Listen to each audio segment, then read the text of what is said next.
Hi students, you are most welcome. Today's a new topic is coordination. Okay, in business studies. Business study subject में आज हम coordination पे discuss करेंगे कि coordination क्या है. क्लियर? हमारे जितने भी बिजनेस फंक्शंस, मैनेजमेंट से रिलेटेड फंक्शंस हैं, उसके बीच में जो एक रिलेशनशिप, एक टैग, एक बांधने का वर्क करता है, काम करता है, वो कोऑर्डिनेशन होता है.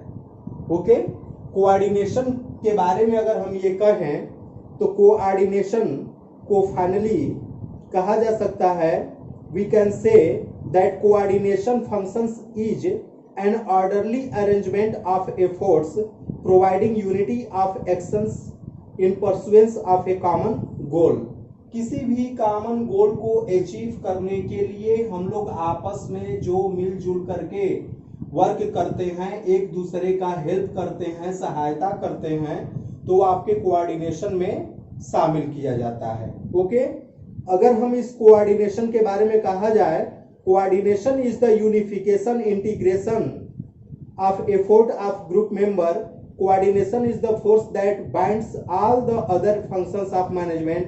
It is the common thread that runs through all activities such as purchase, production, sales, and finance to ensure continuity in the working of the organizations.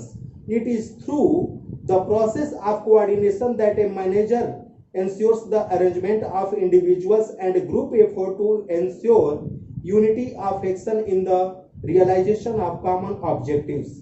This provides the requisite amount, quality, timing, and sequence of effort which ensure that planned objectives are achieved with a minimum of conflict.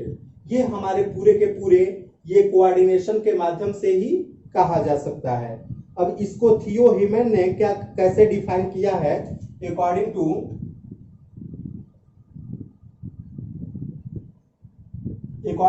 थियो हेमन ने कहा है, coordination is the orderly synchronizing of effort of subordinates to provide proper amount, timing, and quality of execution so that their united efforts lend to the stated objective, namely the common purpose of the enterprises. इसके बाद मैकफारलैंड ने, EFL bridge ने भी कहा है, EFL bridge ने भी कहा है, ये अलग अलग जो भी हमारे मैनेजमेंट से रिलेटेड एक्सपर्ट्स हैं, उन्होंने ये कहा है, coordination is the balancing and keeping together